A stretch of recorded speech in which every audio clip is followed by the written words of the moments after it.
Just laughing at the comments here, Brandon. I got away too early to try and catch this. Troy, don't forget to hit the start button in the back end. Yes, I did hit the start button. You know I hit it because you can hear me. Oh God, I hope you can hear me. For some reason, the phantom power on my microphone wasn't on when I sat down to record this. And I started doing the test thing. And anyway, I obviously figured that out. Oh, there you go. I just got the alert. You're now live. That's nice to know. Thank you, Siri or whoever. Where do we get? I want to begin with the sponsor. I want to begin with the sponsor for two reasons. Number one, I'm wearing the sponsor's jumper, which is a lovely one. It keeps getting stolen by Charlotte and by my kids as well. So I'm going to have to get back to Veronis and ask for another hoodie or three. So that's one reason. And the other reason is because I'm hot, quite frankly. It's not like I just put this on here to come up and be all branded and sponsored for the Veronis shout out. But I got up early this morning, sat outside. It is now down to a very frosty 20 degrees Celsius on the Gold Coast because we are on the second half of autumn. And it was enough for a hoodie. Not so much when I get up here into my office and it's 25 degrees apparently. So let's talk about Veronis and then I can take the hoodie off. We didn't do a deal. It's not like they said you got to wear the hoodie no matter how hot you are. It was actually really, really comfy. Veronis for Salesforce. Protect Salesforce data from overexposure and cyber threats. Try it for free. Look, I've mentioned many times, Veronis has been, I think, by a long way now, my longest and most prevalent sponsor, and an organisation I've spent a bunch of time with in person before as well. So I've seen the things they do, and they have been very, very good at actually finding exposed things in all sorts of places, including in your Salesforce. So do please check them out. Thank them for that, and thank you, Veronis. I'm going to take the hoodie off now. Stephen says, does that mean you also have a Redgate hoodie? I don't know if I have a Redgate hoodie. So let's go completely off topic here and talk about swag. I get sent a lot of things from organisations, and I had one the other day. Well, I didn't have a piece of swag. I had one from a company where they basically said, look, either we can send you swag or you can make a donation. Now, they weren't really clear on what the donation was. I don't know if it's like a homeless person now walking around a tech-branded hoodie or what it is, or maybe they saved the trees or the whales or something. But for the most part, most of the swag we get sent is absolutely pointless. So I don't need another water bottle. Like I have enough water bottles. The Swell bottle's kind of cool. I use them sometimes. Stickers are kind of cool. The kids like using the stickers. My kids love GitHub stickers. Oh man, my daughter got GitHub stickers everywhere, which pleases me enormously because it just like normalizes GitHub as part of her life. I get sent a lot of t-shirts, which I very rarely ever wear. And obviously the hoodies. Now, for the most part, most of this stuff is, the sentiment is nice, but I'd probably rather save the trees and the fossil fuels and everything else. The Veronis one there is actually really nice. So I have not seen a Redgate one, Stephen. I think if Redgate said, can we send you one, I'd probably say, look, I have kind of enough. So who knows? Maybe it'd be really nice. Okay, what are we doing? Where are we? I'm back home, evidently. So I was in Sydney for a couple of nights. I had the Akamai Security Summit on Wednesday, 20-minute talk, 10-minute Q&A. Bunch of new material, which is good to do new material in front of an audience that you can actually see react. Because if it's new material and it's online and you're like, here's this cyber thing and insert joke here and so on and so forth, and you just hear nothing. So you got no idea what resonates. A bunch of the new stuff was around some of the hacktivist activity as it relates to invasion of Ukraine. Somber topic. I think I found some funny angles to it, mostly around the calls to arms to have people hack into Russian servers and Russian governments. And next minute, people are stealing stuff out of Nestle, which is a Swiss multinational. Why? Auspiciously, because they were still selling some products into Russia, which apparently they're now only selling like baby foods, medical supplies. More likely, soft target, found something easy, made up a reason they deserved it. That's my belief. I spoke about the data that came out of Nestle. And in fact, I said to the audience, I'm going to put a whole bunch of PII up on the screen that I've gotten from the Nestle data breach. And it's all just like number@example.com.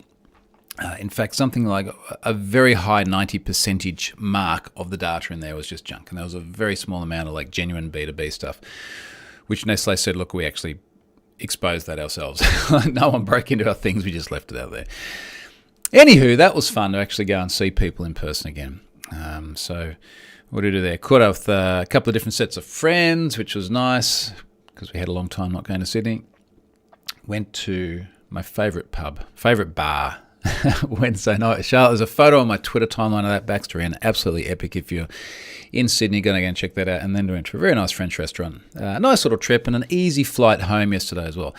And for those of you from other parts of the world, Sydney to the Gold Coast is around about an hour, 20-something minutes. For a two-nighter, carry-on baggage, just straight on the plane. Very, very simple airport here.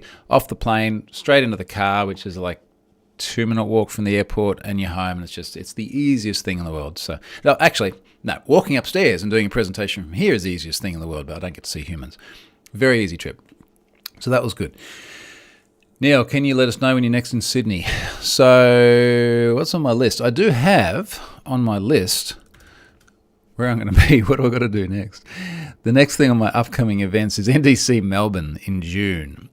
And then NDC Copenhagen, which we'll be doing online, and then NDC Sydney in October. So definitely NDC Sydney, 10 to 14 October. I will be back there. Get along to NDC.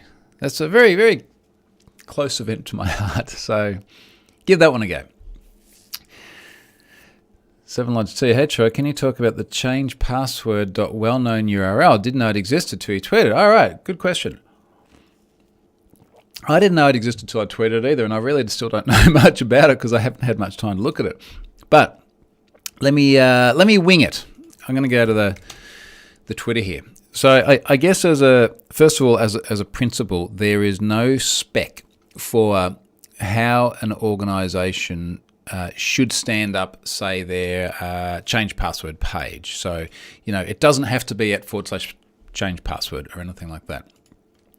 Now I got distracted because I went to Twitter and I just saw someone 3D print like a candy machine, and I'll come back to that. So there is no spec for how you should stand up a change password page. But there is what I think from reading was a proposed spec. The guy here, Ricky Mondello, has tweeted out this. Chrome has adopted this web standard. Disclaimer on an editor of the spec. Apple designed and contributed to it, and its password managers use it too. So I'll drop this into the chat window for those who are interested in having a read of this. This is a well-known URL for changing passwords. And it looks like you go, same as the security.txt, .well-known / what was the file name they're proposing? It's going to be .txt, isn't it? So let's just search for .txt on this document. No, it's not .txt. Let the URL be a new URL, value, scheme, host, port, path, infrastructure, introduction.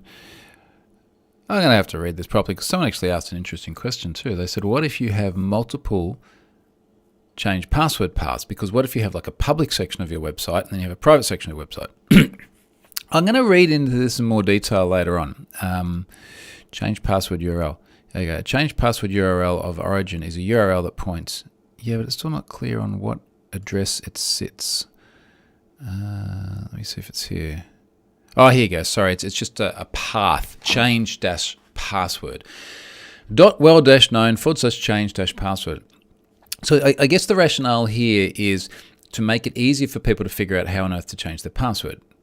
Because we've all been to websites before and it's like, how do I do that? And actually, while we're here, why don't we have like an unsubscribe? Should there be a .well-known / unsubscribe? And also while we're here, why is security expressed with the .txt file extension, but change password is not? Robots has the .txt file extension. Interesting. What we need is a spec for the spec. We need a set of standards about how we establish standards. I'm making it worse. Okay. Moving on. So that was Akamai in Sydney. The drone is going really well. I'm amazed at how reliable it is. I spoke about the drone here last week, and when I say amazed at how reliable it is, I have not crashed it once. I let Elle, my 9-year-old daughter, fly it around in a very big open space. Also, didn't crash once. It is crazy reliable. And what I've been trying to figure out is just sort of like the fundamental controls, because it's not just like drone go up, drone go down, left, right, your pitch, rotate, whatever. It's not just that. There's all these pre-built patterns into it. So, yeah, it could be anything from, let's say you've got something that you want to focus on, and that's what you want the drone to capture. You can go, okay, here's my thing, and you draw a little box around it, and then it can like fly around it, and you can choose like how high, how far away, how slow it goes around, and then you just go drone, go fly, take photos. They call it master shots, or take photos or video, of course, and you just leave it go. So figuring out that, figuring out the follow mode. So I went to a jet skied out to an island near us that we go to quite a lot last weekend, something like that, with Ari and another couple of friends over the canal from us, and got some really cool footage. And I'm like, okay, mate, now run down the beach. And the drone is like going to stalk you. And it's amazing how it just keeps him in focus. But, there's one mode which will just automatically follow him. There's another mode which always keeps him in focus, but then you fly the drone. There's a mode which will like spiral up around you and take video. And it's endless. And I felt like I was getting to grips with it. And then I watched this YouTube video last night about like 16 things you need to know about your drone. And then I just realized I didn't know about any of them. So it's a very, very complex little machine, but it's massively, massively impressive. Now, what I did learn is I went to this island, and I mentioned it's like second half of autumn here now, but it's like sunny and hot, and it was nearly 30 degrees Celsius that day. Pretty bright sunlight, and I've like flown the drone up, and I'm looking at the screen. And then have you ever left your iPhone in bright sun? Like if you're from the UK, well, no, you haven't. But if you're from anywhere else, if you live in like really bright sun, the screen just gets progressively darker and darker and darker until you can't see it. And then it's like, shit, I can't see the drone anymore. Like I couldn't see it on the screen. And because I'm in Australia, you always have to have visual contact. So of course I could see it. But managed to get it back. I had already ordered a hood, so I got like a little sun hood. So I'm going to be using that quite a lot in very sunny locations starting tomorrow. And I'm not going to talk about what or where it is yet, but I am going on a holiday tomorrow, which I think might be almost epic. It is in Australia. It is very tropical. It is very sunny, and that drone's going to get an absolute workout. I don't expect I'm going to have any connectivity, so it might be going dark for a while, and then I'll come back and I'll just share all the videos and things. But it's going to be amazing, and I'm really glad I've got the hood. See what's in the comments here. 7Lodge T says Dashlane should start using it for their change password feature. I think all the password managers should start using it for anything around that. There's a whole other discussion around whether a password manager really benefits from having a change password feature built into it. Wayne says a cancel sub-service button. So that's a really good point, Wayne, which I think is sort of a little bit like the unsubscribe thing. I mentioned this because I had an Ariba email this morning, because at some point in time I've done work with some organization that's needed me to have an Ariba account, and I keep getting like these Ariba status messages now, and I cannot unsubscribe from the bastard. It's like there's a link to unsubscribe, and then you got to go and you got to log in, so you got to remember whatever the hell account it was you used at that time, and then I literally couldn't figure out how to unsubscribe.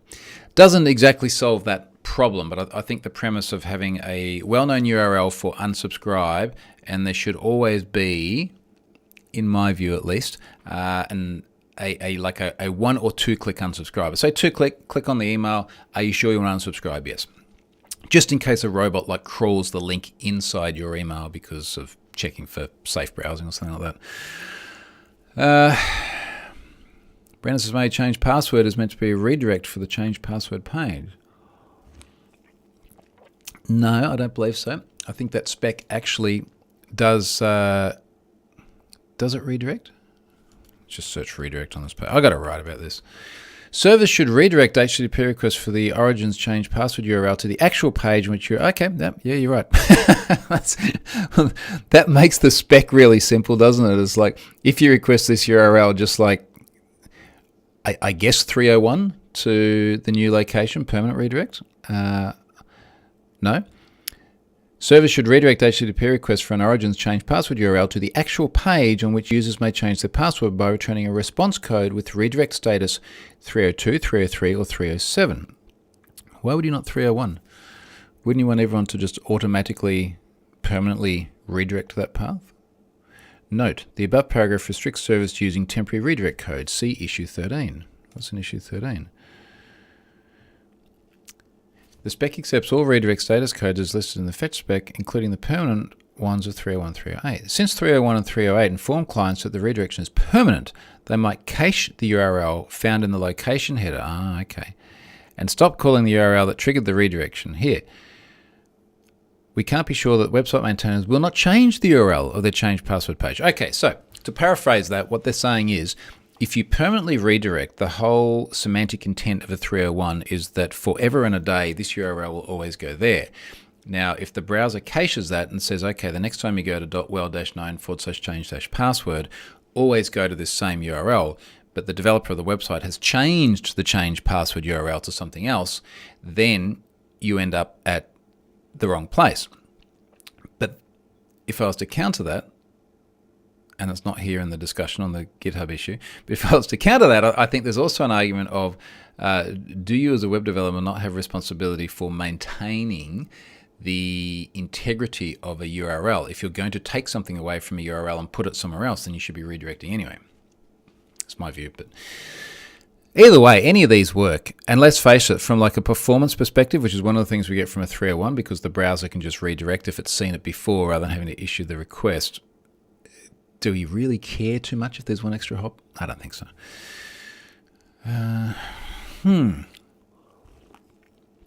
Stuart, don't do a Scott. It's going to be crashing into something. Surely. Anyway,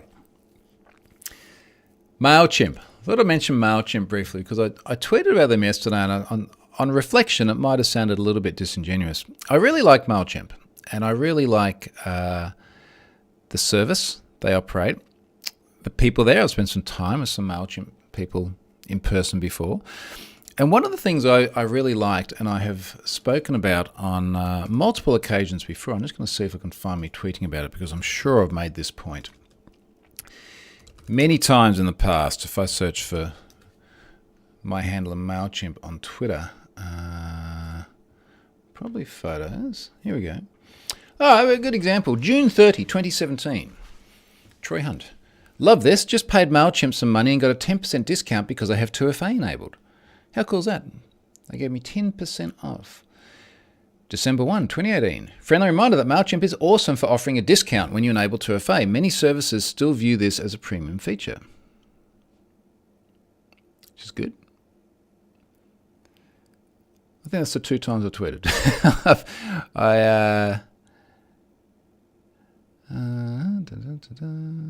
There's other discussions in here with other people pointing it out. And I'm sure I've said it many times in talks as well.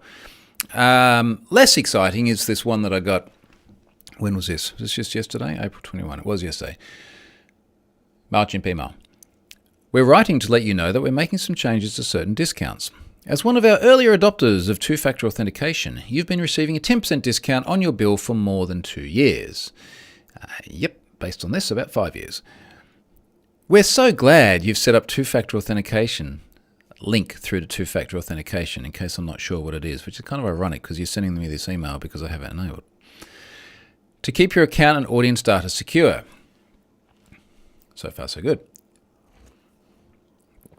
Next bit, all bold. We're retiring this discount and you'll no longer see the 10% discount on your bill, beginning with your bill that falls on or after May 11, 2022. Now, look, it doesn't make a big difference to me personally. I think it's going to cost me another $8 a month or something like that. And I send I've got nearly 8,000 people on that list. still feels reasonable, I guess, value-wise. But I guess I was just a bit disappointed because I had so liked going out there making the point that Mailchimp was offering an incentive beyond just not having your account owned, which probably should be incentive enough, to turn on 2FA. And at least in my mind, and I don't think I've actually spoken to anyone personally there about this, but my interpretation of it was account takeover has a cost. It has a cost for the individual, and it has a cost for the organisation who provides the account, which is taken over. There would be an ROI in reducing the likelihood of account takeover. Now, 10% is a very round number, so I don't think anyone's sort of crunched the numbers and figured out precisely that it is exactly 10%, which makes sense to discount the bill by in order to reduce the likelihood of account takeover. But be that as it may, I liked the messaging around it, and I'm a little bit disappointed it's gone. And I sort of, somewhere in my thread here, I sort of said, yeah, maybe a better way to do this is just start charging everyone who doesn't have 2FA an extra 10%. And then that will, if it's about money, then maybe that will fix it. Now, of course, if they did that, they'd probably lose a bunch of customers. And I think that they're probably more likely to lose customers by increasing the price due to lack of 2FA than to lose customers by increasing the price due to no longer offering the discount. A few people said, well, it must just be because everyone's now on 2FA. Absolutely no chance. Not when we see 2FA adoption rates of mainstream public platforms at low single-digit percentages. And I said to someone, just as a gentleman's bet, I bet you that less than half of Mailchimp customers have 2FA enabled. I think if I had to guess the most likely scenario, it's it's probably less than half of half. That would be my guess. Mailchimp probably a little bit different to your Facebook or your Twitter insofar as it is more likely to be used by organisations who are also protecting a whole bunch of customer data. I mean, I've got, again, 8,000 odd email addresses. In fact, a lot more than that. That's just the active ones. There's all the inactive ones that are still in there somewhere as well. So there's a greater desire perhaps to protect those. But yeah, I shed a little tear when they did that. Okay, that was Mailchimp. Oh, geez, this next one. I got a letter from an Attorney General's office. There is, to some extent, always this thing in the back of my mind of sooner or later someone is going to jump up and make it really hard for me to run Have I Been Pwned? And maybe it will be a regulator, maybe it will be a privacy office or something like that. Maybe it'll be an organisation who's been breached. Maybe it will be an individual. And there's various mitigating controls I have for those, which I won't go into for probably obvious reasons. But every now and then something pops up and you're like, is this the one that's going to start to sting, either in terms of lawyer costs or other things that could make life unpleasant? Now, I don't think this is it at all, but when you first see, what do the subjects say? Let me go to my email. I've archived this already. I don't think it's a problem. But if I just search for attorney, it's just what I need, more lawyers. The headline is MO Attorney General complaint, and then there's a unique number in here I won't give you. Have I been pwned? Please see the attached correspondence from the Office of American State Attorney General, and then the Attorney General's name. I'm not going to tell you which state it was, but it was America. Why is that not surprising?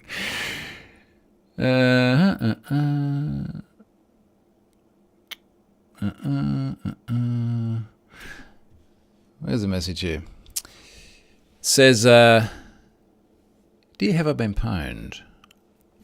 Blank state name. Attorney General's office has received the attached complaint concerning your company and its business practices.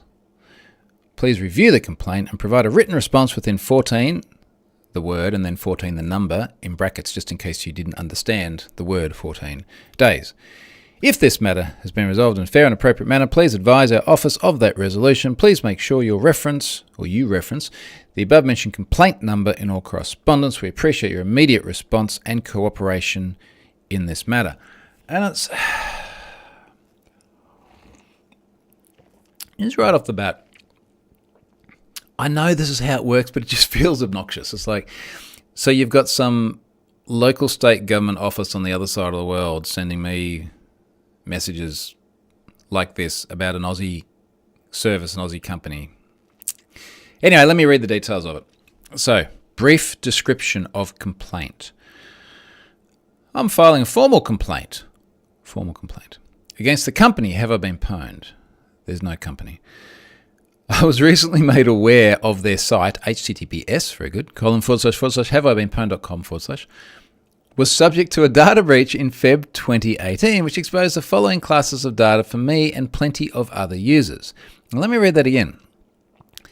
Have I Been Pwned was subject to a data breach in Feb 2018.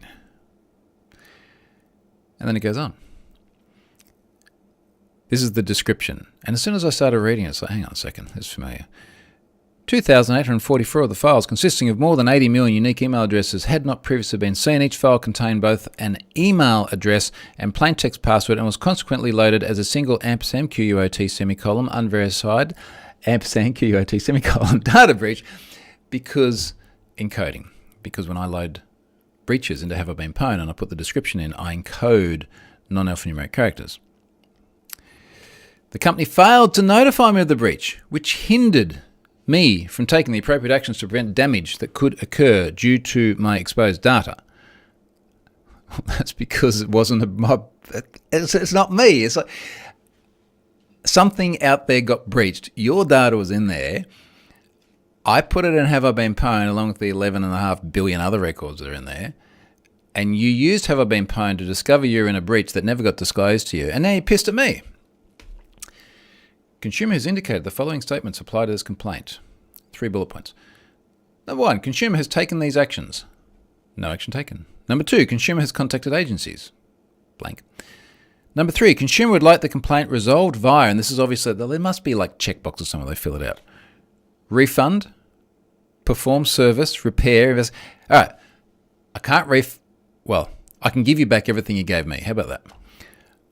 Perform service, repair, investigate business. Come on. This is all kinds of stupid. Now, I didn't say that in my reply. I was more diplomatic. But I did reply politely because I find that de-escalating these things is normally the best path forward. So look, I replied politely, and I guess to stop mucking around and joking about it for a bit, Have I Been Pwned is a strange concept to many people. It's got a strange word to many people. The whole idea of data breaches and the circulation of data is a foreign concept to many people. I can understand someone being confused. I would have preferred that they clicked on the link in this description that they've sent, which then goes to my blog and it explains precisely what that incident is. And even someone who is non-technical should at least be able to read that and get a bit of a sense that it's not a data breach of Have I Been Pwned. I also would have thought that this AG's office could have figured that out for themselves, because they managed to figure out how to get from Have I Been Pwned to my blog to my contact page and reach out to me. So they could have figured this out as well. They could have de-escalated it themselves. So I replied, when did I reply? 3 days ago. Haven't heard anything since, which I expect will be the outcome. I don't expect to hear anything back from this. But I replied to the office and I copied in the person who actually sent the complaint too. And I said, hi, name and name. There's a misunderstanding of HRBP's role here. Let me explain. Have I Been Pwned as a free community-driven data breach aggregation reporting service? What this means is that when a data breach occurs and personal information is then publicly circulated, noteworthy examples include LinkedIn, Dropbox, and Ashley Madison. HRBP's role is to index the incident so that people like name can learn of their exposure. Name, the incident you're referring to is described in detail here, linked to the blog post. It's not a data breach of HRBP, it's HRBP reporting on a data breach, or in this case, breaches. Your data was exposed in one of the 2,844 other incidents. I hope this clarifies things for all. And that's it. So, short of someone being pissed that Have I Been Pwned exists in the first place, there's really nothing more to say. One of the thoughts I did have is that due to the nature of Have I Been Pwned and the nature of the, let's say, entities that find it useful, there are, of course, a lot of governments, including the US government via Department of Homeland Security, that use Have I Been Pwned.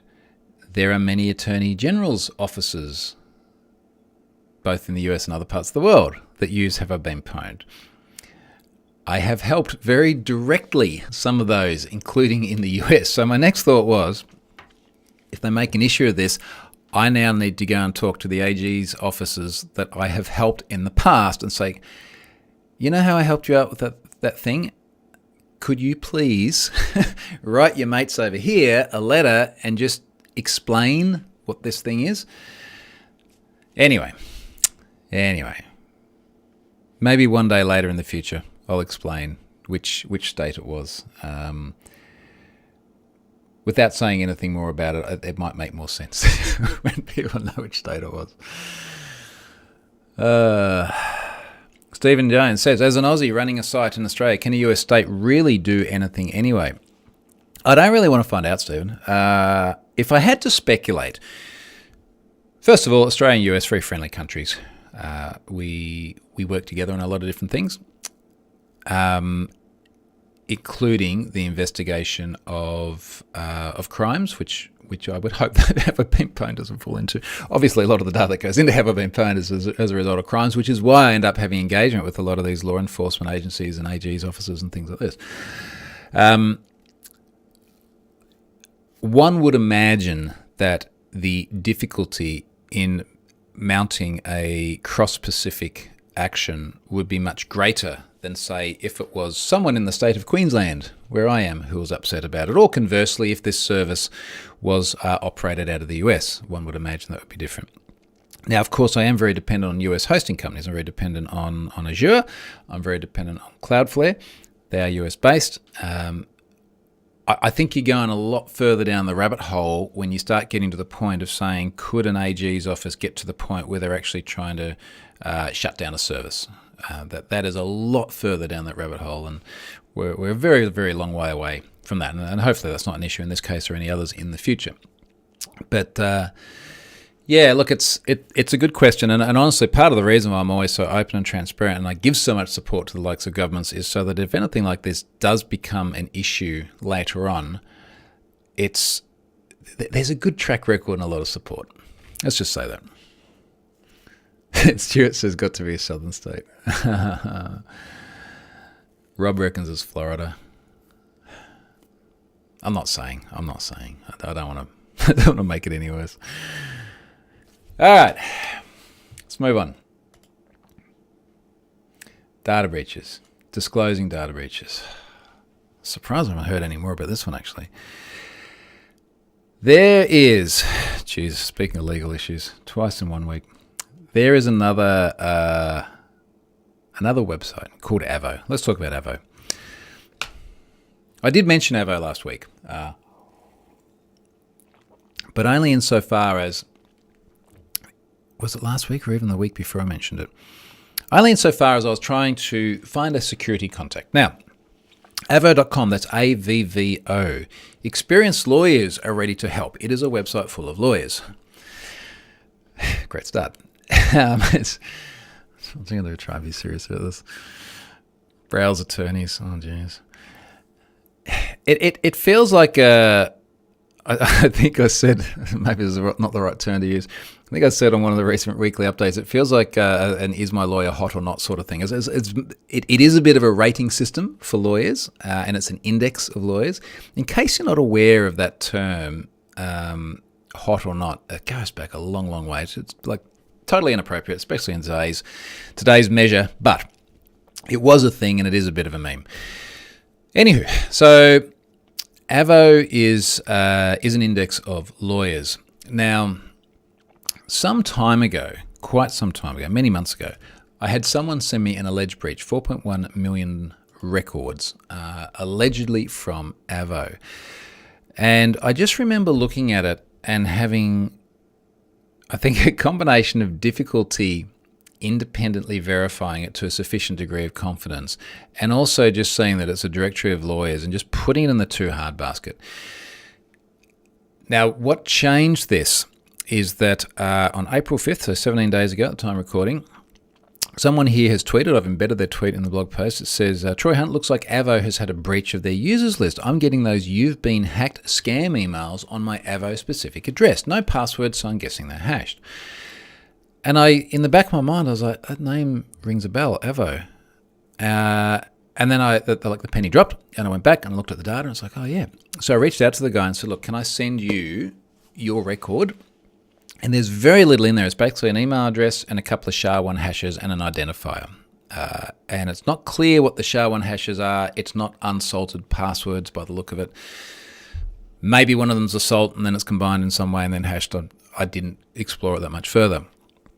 But turns out that he's like, yep, he was on Avvo. And just to be clear about his Avvo specific password, it literally had Avvo in the alias.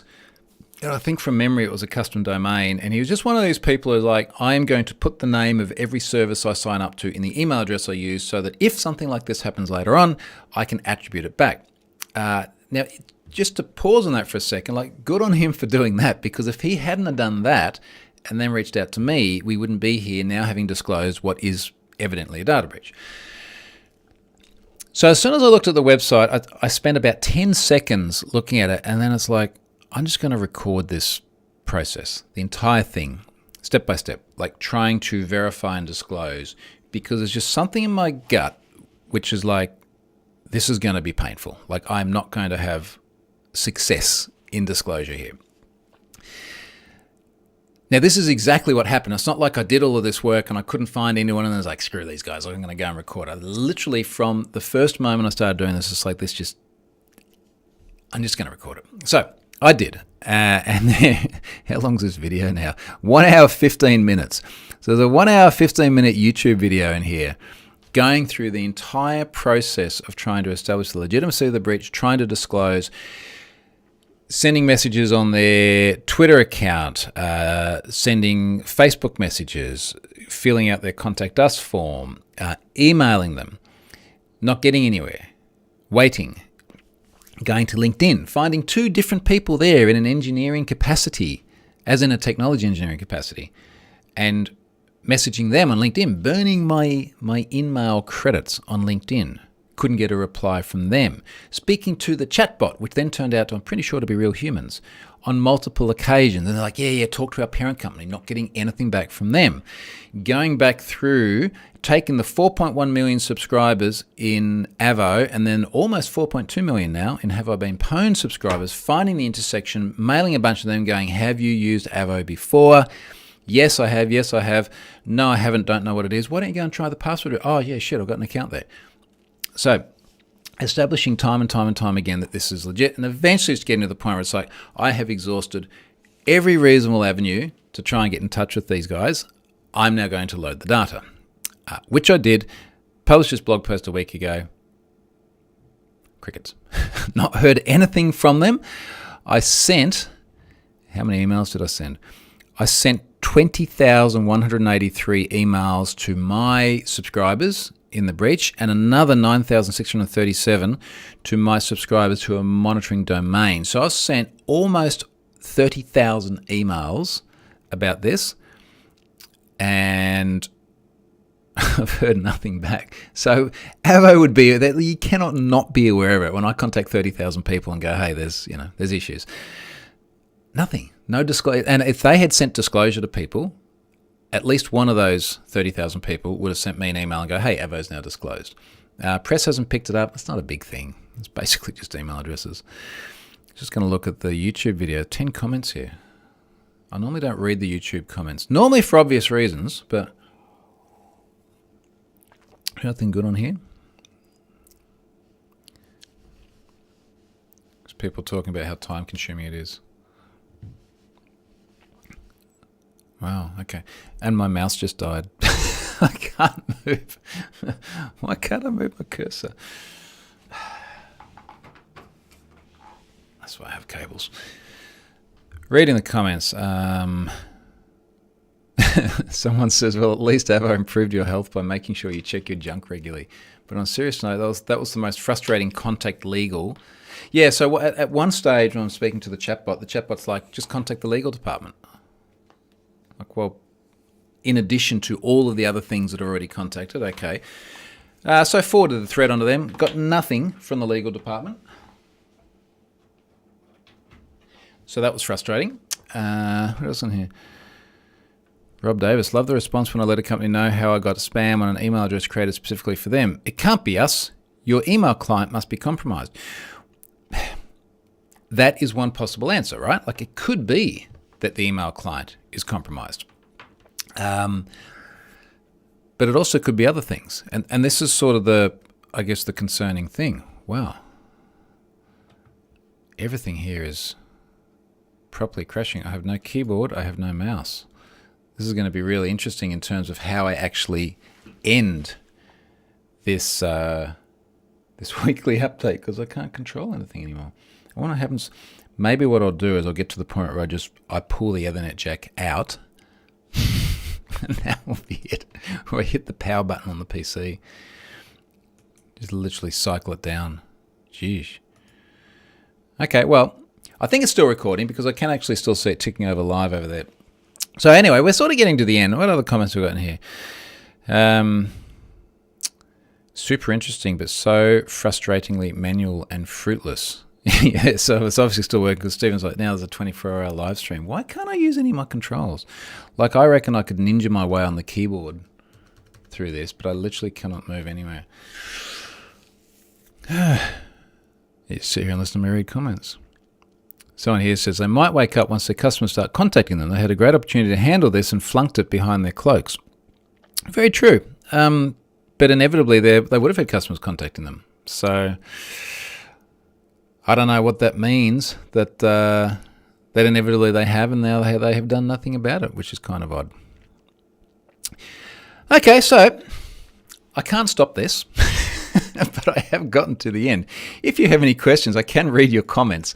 So feel free to ask me anything about anything while I look at the keyboard and mouse and try and figure out if I'm just going to yoink the power, or am I going to go and grab another mouse and plug that in as well. I wonder, you know how you plug a USB thing in and it makes a little beep beep? If I turn my sound back on. Comments here. Brendan says, and this, Troy, is where you always have a wide peripherals hand. Well, it is wide now because I plugged it into a thing. Mind you, I did just charge it the other day, which I thought would have fixed the problem. I'm going to go to my drawer of broken dreams and find a wired mouse. You're welcome to hang around and join me with this. Rob says, RDP into your PC from laptop. Well, I don't have RDP open on my PC, because I really don't need to do this. Steven says, can you order a mouse from Amazon for next hour delivery? Rob says, USB might have crashed. USB hub might have crashed. Possibly, but the keyboard is Bluetooth, right? So it's not plugged into anything. So it's not that. I'll say this is a unique update. Like, I have not done one where we just all sat here and tried to troubleshoot my problems before. I can't even control Alt Delete. All right, stick there where you have good ideas. I'm going to find another mouse.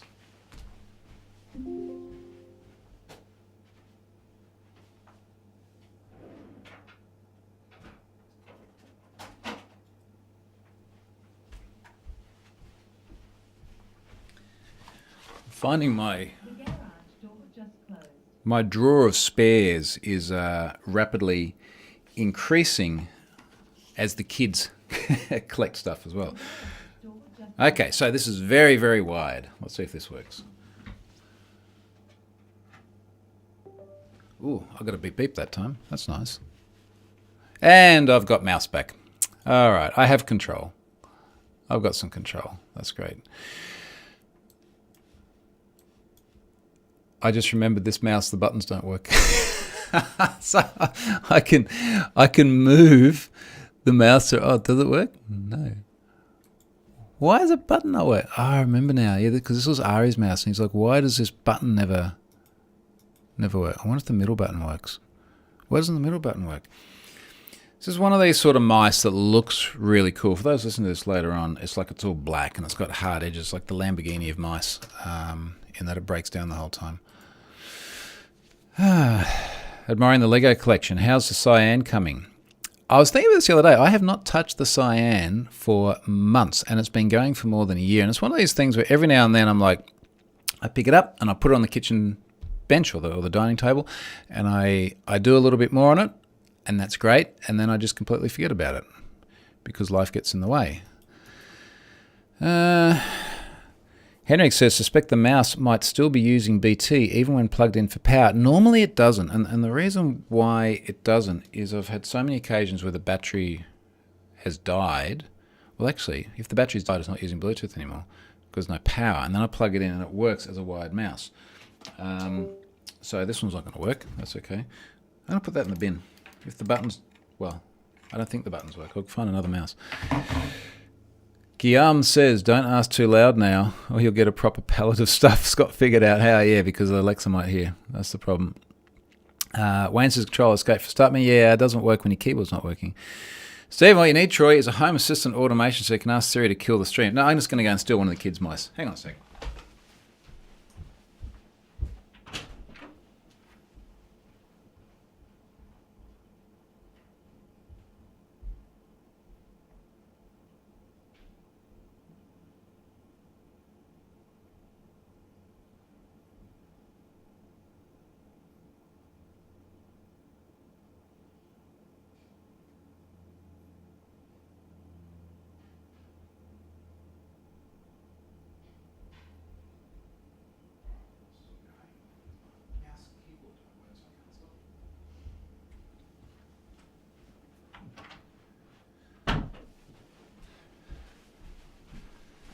Okay, mouse number 3.